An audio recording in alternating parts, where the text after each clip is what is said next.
Shalom teman-teman, gimana kabarnya hari ini? Semoga kita sehat-sehat ya di masa pandemi saat ini. Oke teman-teman, di sini saya ingin memperkenalkan diri saya. Perkenalkan, nama saya Fenita Syamasita. Saya dari Universitas Esa Unggul, jurusan Psikologi. Oke teman-teman, di sini saya ingin sharing tentang penyalahgunaan narkoba. Mungkin narkoba di lingkungan kalian sudah tidak asing untuk kita dengar ya teman-teman. Oke, dari pengertian sendiri, narkoba itu apa sih? Oke, di sini saya ingin menjelaskan. Narkoba merupakan salah satu obat-obatan atau yang bisa kita sebut narkotika. Narkoba itu sendiri sangatlah berbahaya, di mana narkoba bisa merusak sistem saraf kita, teman-teman. Dari definisi itu sendiri, narkotika adalah zat atau obat-obatan yang baik yang bersifat alamiah, sintetis maupun semi-sintetis, yang menimbulkan efek penurunan terhadap kesadaran atau bisa kita bilang halusinasi, serta adanya rangsangan di dalam tubuh kita sendiri. Obat-obatan itu sendiri bisa menimbulkan kecanduan jika pemakaiannya sangat berlebihan. Pemanfaatan dari zat-zat itu adalah sebagai obat penghilang nyeri serta memberikan ketenangan. Penyalahgunaan narkoba bisa terkena sanksi hukum. Untuk yang mengetahuinya, apa saja sih jenis-jenis narkoba itu sendiri? Narkoba itu sendiri memiliki 3 golongan. Golongan pertama adalah narkotika golongan 1 seperti ganja, opium, tanaman koka yang sangat berbahaya jika dikonsumsi karena beresiko tinggi menimbulkan efek kecanduan. Sedangkan narkotika golongan kedua bisa dimanfaatkan untuk pengobatan asalkan sesuai dengan resep dokter. Jenis dari golongan ini kurang lebih ada 85 jenis. Beberapa diantaranya seperti morfin, alfa-prodina, dan lain-lain.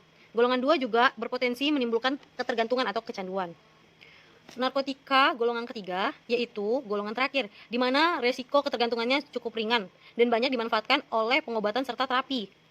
Ternyata narkotika itu sendiri banyak jenisnya, yaitu sintesis, semi-sintesis, dan jenis alami. Oke. Untuk jenis-jenis sintesis sendiri didapat dalam proses pengelolaan yang sangat rumit. Golongan ini sering dimanfaatkan untuk keperluan pengobatan dan juga penelitian. Narkoba jenis semi-sintetis itu menggunakan bahan utama berupa narkotika seperti morfin, heroin, kodein, dan lain-lain. Sedangkan jenis narkotika yang alami merupakan narkotika yang bersifat langsung bisa digunakan melalui proses sederhana. Karena kandungannya yang masih kuat, zat tersebut tidak diperbolehkan untuk dijadikan obat. Dalam arti harus diolah terlebih dahulu. Bahaya atau dampak dari narkotika itu sendiri dapat mengakibatkan dehidrasi, halusinasi, penurunan tingkat kesadaran, bahkan bisa menyebabkan kematian atau gangguan kualitas hidup. Seperti yang teman-teman bisa lihat di lingkungan teman-teman, mungkin ada yang pecandu narkoba, dia sulit untuk tenang dalam hidupnya. Dia merasa banyak orang-orang yang ingin merusak hidupnya, atau mungkin dia nggak tenang karena banyak yang orang-orang itu menghakimi dia seperti itu. Tapi tenang teman-teman, di sini justru peranan pendidikan agama Kristen terhadap narkoba itu sangat penting. Apalagi pendidikan agama Kristen sangat penting karena apa? Pendidikan agama Kristen ini berfungsi untuk memperbanyak kasih dan iman, serta dapat menerima sepenuhnya diri kita, menerima apa adanya diri kita sendiri, teman-teman. Dan fungsi pendidikan agama Kristen itu sendiri membuat kita belajar supaya lebih sabar dalam melakukan atau menikmati segala proses yang ada. Dalam arti, ketika semua kejadian itu harus melalui tantangan atau proses step by step-nya, teman-teman. Kita harus sabar. Dan kita juga perlu nih memulihkan diri dalam bentuk persekutuan yang retak. Dalam arti gini, kita wajib memulihkan diri karena ketika kita atau mungkin teman kita ada yang pecandu narkoba, dia harus bisa memulihkan diri dia sendiri. Dia harus bisa memulihkan lingkungan dia, aktivitas dia, teman-teman dia gitu. Karena orang yang sudah masuk atau terjerumus dalam dosa, dia merasa hidupnya tidak tenang tanpa Tuhan. Seperti itu. Tapi tenang aja teman-teman, itu semua bisa dipulihkan kok. Dengan cara apa sih gitu? Oke, kita di sini kita dengar ya. Cara untuk melakukan pelayanan pemulihan, yaitu melakukan dengan roh lembah lembut, bukan dengan kebencian atau amarah. Yang kedua, mau memegang beban orang lain. Jadi ketika kita sebagai temannya, kita harus bisa nih belajar untuk mengampuni. Kita harus bisa menerima bahwasanya teman kita merupakan salah satu pecandu narkoba. Kita harus bisa menerima, bahkan kita harus bisa membantu dia gitu. Yang ketiga, menguji diri kita sendiri. Menguji itu dalam artian kita nggak boleh nih memandang, ternyata dia salah satu pecandu narkoba. Kita nggak boleh nih menjatuhkan dia. Kita nggak boleh, gara-gara dia pecandu kita nggak boleh dekat-dekat sama dia, kita merendahkan dia, melecehkan dia. Itu nggak boleh teman-teman. Nggak boleh kita untuk mengucilkan teman-teman kita sendiri. Secara singkatnya sih, menurut saya pribadi, dalam melakukan pemulihan, kita harus sadar, kita harus mengakui bahwasannya kita memang bermasalah, kita butuh yang namanya pengakuan, bahwasannya kita sudah melakukan dosa atau melakukan suatu perbuatan yang memang tidak disukai oleh Tuhan. Yang kedua, kita harus berani mengambil tanggung jawab. Dalam artian, kita harus berani ketika kita melakukan kesalahan, pasti banyak orang yang tidak suka dengan kita. Tapi kita percaya bahwasannya Tuhan bisa memulihkan kita sepenuhnya. Yang ketiga, kembali kepada Tuhan Yesus, di mana kita menjalin hubungan baru lagi dengan Tuhan, berkomunikasi lagi dengan Tuhan, berdoa, datang ke gereja, beribadah, menemui persekutuan-persekutuan doa untuk memulihkan diri, untuk memperkuat diri kita. Dan yang terakhir, kita mampu memaafkan diri kita sendiri dengan lepas dari segala permasalahan, mengampuni diri kita sendiri. Kita harus bisa sungguh-sungguh untuk menjadi pribadi yang lebih baik lagi, bisa memegang teguh firman Tuhan. Oke teman-teman, sekian dari saya. Mudah-mudahan bisa membantu teman-teman agar terhindar dari penyalahgunaan narkoba. Dan untuk teman-teman yang sudah atau mungkin masuk ke dalam zona narkotika, lebih baik untuk dijauhi karena kalian banyak yang kalian korbankan, waktu, keluarga, pekerjaan, masa depan kalian. Jadi untuk teman-teman, lebih baik kalian berpikir lebih jauh, apa saja dampaknya, kalian merugikan dunia, dan kalian juga merugikan diri kalian sendiri. Terima kasih semuanya, sampai jumpa, see you. Mari kita bisa dalam doa. Kita mengucap syukur buat segala kebaikan Tuhan. Terima kasih kalau malam hari ini kami bisa berkumpul kembali meskipun dengan online. Kami percaya bahwa Tuhan terus menyertai hidup kami sepanjang hari ini. Terima kasih untuk anugerah-Mu. Kami bisa menikmati hari dari pagi sampai malam dengan baik Tuhan. Pada malam hari ini kesempatan yang luar biasa ini ya Tuhan, ada Feni yang mau memulai untuk presentasinya itu, untuk memulai proyek kuliahnya itu, berkati dari awal ke tengah ke akhirnya, kuruskan tempat di mana dia berada Tuhan, supaya presentasinya bisa berjalan dengan baik Tuhan, supaya tugas juga berjalan dengan baik ya Bapak, sudah kehendakmu di zaman aku Tuhan Yesus, percaya Engkau menyertai dari awal sampai akhirnya berjalan dengan baik. Fokuskan hati pikiran kami agar bisa selesai sampai akhir ya Tuhan. Kami menyerahkan semua dalam tangan-Mu, kami percaya ini bisa berhasil. Di dalam anak-Mu kami sudah berdoa dan bersyukur, haleluya, amin. Shalom semuanya, gimana nih kabarnya hari ini? Mudah-mudahan kabarnya baik-baik ya semua. Baik. Oke teman-teman, perkenalkan nama saya Fenita Camarsita. Saya dari jurusan psikologi di salah satu universitas swasta di Esanggol. Oke teman-teman, di sini saya ingin mempresentasikan atau mungkin kita sharing-sharing nih terkait penyalahgunaan narkoba. Sebelum kita sharing-sharing, lebih afdolnya kayaknya kita kenalan dulu kali ya. Oke, untuk Kakak Aurel, yuk kita kenalan. Dipersilakan Kakak Aurel. Hai, selamat malam. Apa kabar semuanya? Oke, perkenalkan nama panjangku Aurel Adelia Huta Barat, disingkatnya Aurel Huta Barat, bisa dipanggilnya Aurel, di kampus dikenalnya Ule. Aku kuliah di Universitas Kristen Krida Wacana di daerah Jakarta Barat, Tanjung Duren 1. Dan aku mau ngambil manajemen, fakultasnya ekonomi dan bisnis. Terima kasih. Oke Kakak Aurel, terima kasih. Oke, sekarang kita kenalan yuk ke Kakak Ezra. Halo Kakak Ezra. Oke, untuk Kakak Ezra dipersilakan. Oh ya, perkenalkan nama saya Ezra Sorma, biasanya dipanggil Ezra atau Esra. Saya kesibukannya itu berkuliah di Universitas Islam Syekh Yusuf. Memang universitasnya itu Islam, tapi saya tetap Kristen. Saya ngambil prodi hukum, jurusan hukum, fakultasnya fakultas hukum. Ya, udah sekian. Oke, terima kasih Kakak Ezra. Semoga Tuhan memberkati ya. Oke, sekarang kita kenalan yuk sama Kak Vera. Halo Kak Vera. Halo semuanya, halo semuanya, gimana kabarnya? Luar biasa dong pastinya. Oke, sekarang saya mau memperkenalkan diri. Saya bernama Vera Jevayana Siburian, biasa dipanggil dengan Jeva atau enggak Vera. Saya kuliah di Universitas Bina Nusantara, jurusan manajemen. Sekian dan terima kasih. Oke, kita udah kenalan nih satu sama lain. Ada Kak Aurel dengan jurusan manajemen, ada juga Kak Ezra dengan jurusan hukum, dan Kak Vera juga jurusan manajemen. Oke, terima kasih atas waktunya kakak-kakak sekalian. Di sini kita coba yuk sharing-sharing terkait dengan penyalahgunaan narkoba. Sebelum itu, kalian tahu nggak sih narkoba itu apa sih? Mungkin Kak Aurel atau Kak Ezra atau Kak Vera ingin menyampaikan apa itu narkoba?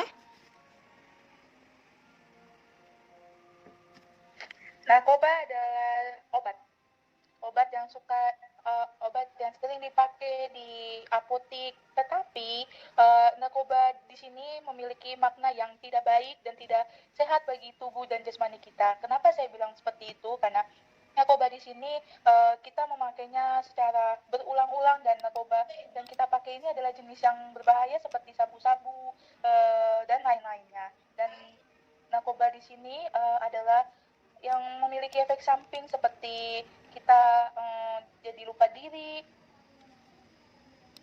menjadi Lebih nggak stabil ya Kak Vera? Oke, terima kasih untuk Kak Vera atas penjelasannya terkait dengan narkoba. Betul. Mungkin ada yang mau ditambahkan dari Kak Aurel atau Kak Ezra, narkoba itu apa dan penyebabnya apa? Mungkin ada yang mau ditambahkan? Saya mau menambahkan sedikit ya tentang narkoba. Oke. Kalau menurut saya yang dikatakan Kak Vera itu benar. Narkoba itu dipakai di segala obat-obatan yang ada di medis. Tapi kita balik lagi dalam pengertian narkoba. Narkoba itu zat buatan yang mempengaruhi kondisi kejiwaan, pikiran, bisa juga perasaan dan perilaku seseorang yang mengonsumsinya.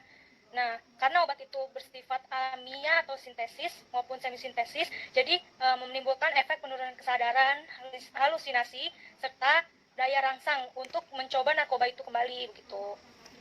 Mungkin itu aja. Oke, terima kasih untuk Kak Ezra. Mungkin Kak Aurel ada mau ditambahkan?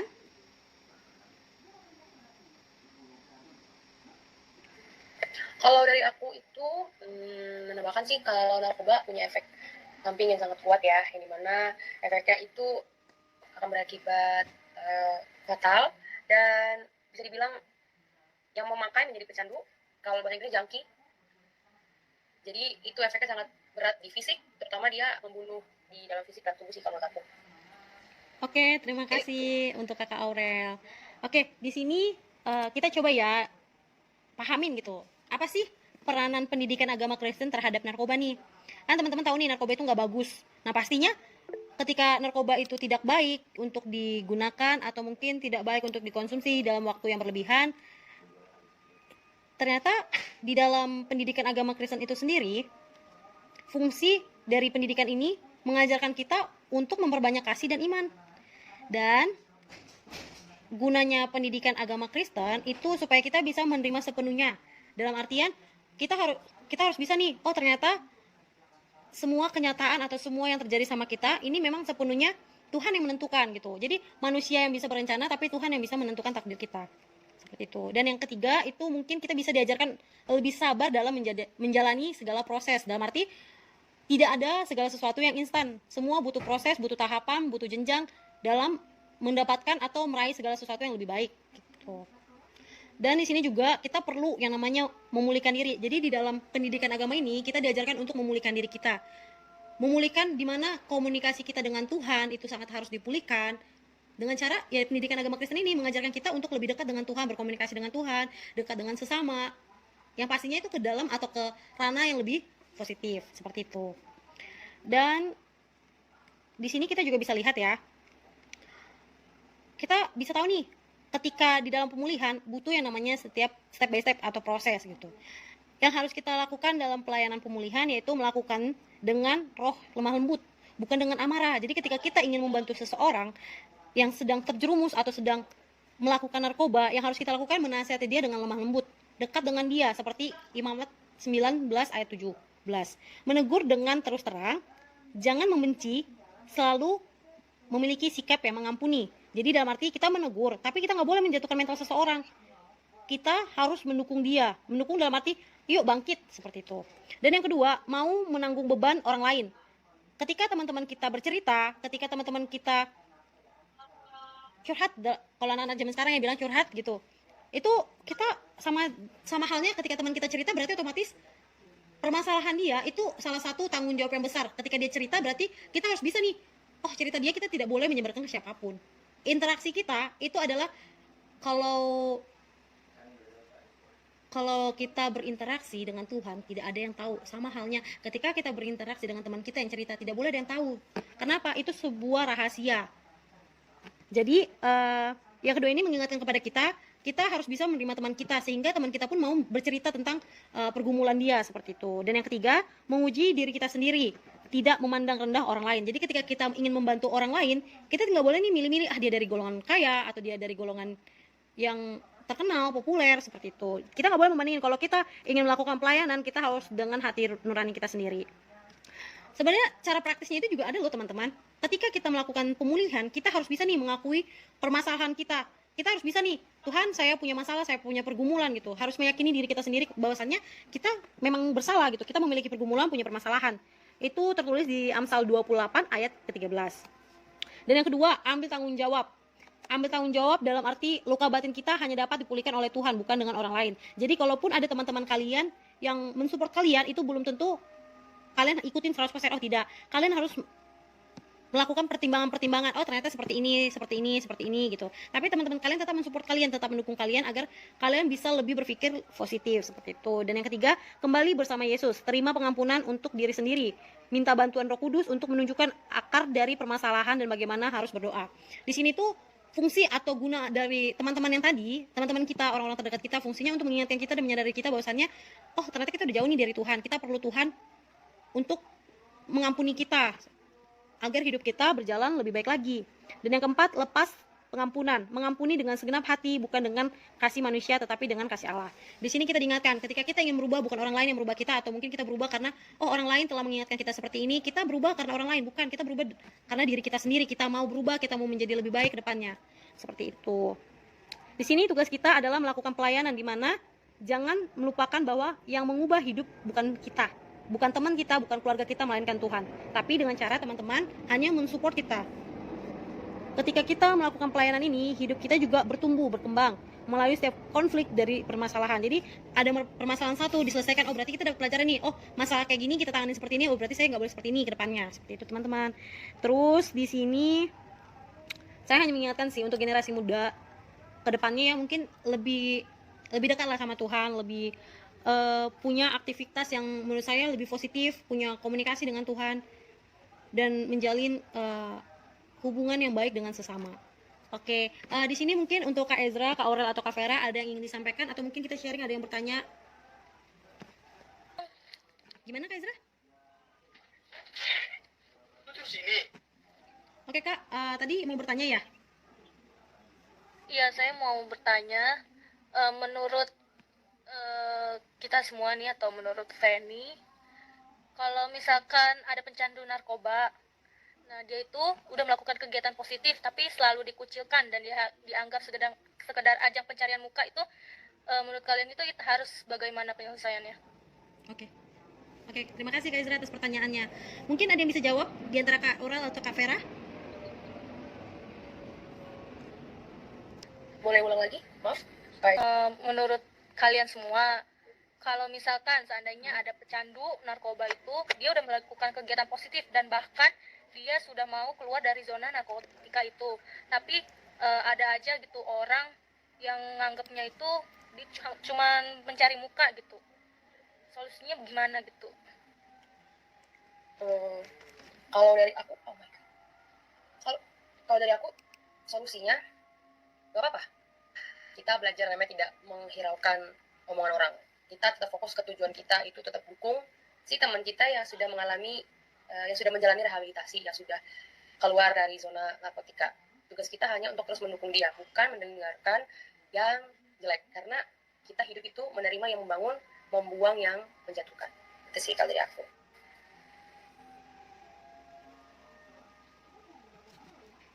Oke, di sini Feni ingin coba menambahkan ya. Sebenarnya seperti yang tadi Feni bilang, bahwasannya untuk menjadi orang yang lebih baik itu pasti ada proses. Ada yang namanya tantangan gitu. Semua itu nggak gampang, nggak mudah untuk mengikuti Tuhan. Memikul salib itu nggak semudah yang kita pikirkan gitu. Nah, seperti yang saya bilang tadi, itulah gunanya pendidikan agama Kristen. Kenapa sangat berfungsi? Karena ketika kita belajar pendidikan agama Kristen, kita diajarin nih untuk sabar dalam proses. Ya biarin aja orang mau bilang kita cari muka, atau mungkin orang bilang ini nggak betul gitu. Ini gunanya, wadahnya kita belajar pendidikan agama Kristen. Kita dituntut untuk belajar bersabar dalam setiap proses yang ada. Karena proses itu nggak instan gitu loh. Proses itu sangat panjang. Bahkan kadang kita merasa kok seperti ini, merasa dikucilkan, pengen berubah tapi ada aja tantangannya.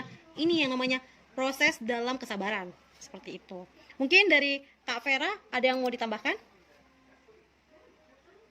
Menurut pendapat saya, kalau kita mau berubah tapi kita nggak diterima sama orang lain, kita nggak usah pedulikan hal itu. Kenapa? Karena nggak semua orang itu menerima sama apa yang kita lakukan gitu. Jadi apapun yang kita lakukan, kalau misalkan sekiranya itu baik dan benar di hadapan Tuhan, lakukan. Tutup kuping, tutup mata kalian, lakukan dengan jalan yang lurus, dengan jalan yang tegak, seperti itu. Oke, terima kasih untuk Kak Vera. Mungkin setelah kita pahami ya, mungkin kita udah sharing-sharing apa itu narkoba, bagaimana proses narkoba, apa aja peran-peran pendidikan agama Kristen dalam menangani kasus-kasus narkoba ini.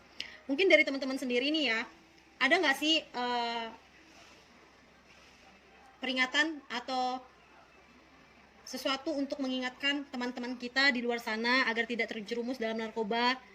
Ada nggak sih menurut kakak-kakak sekalian, teman-teman sekalian, bagaimana cara untuk mengatasinya, bagaimana untuk kita terhindar dari penyalahgunaan narkoba tersebut?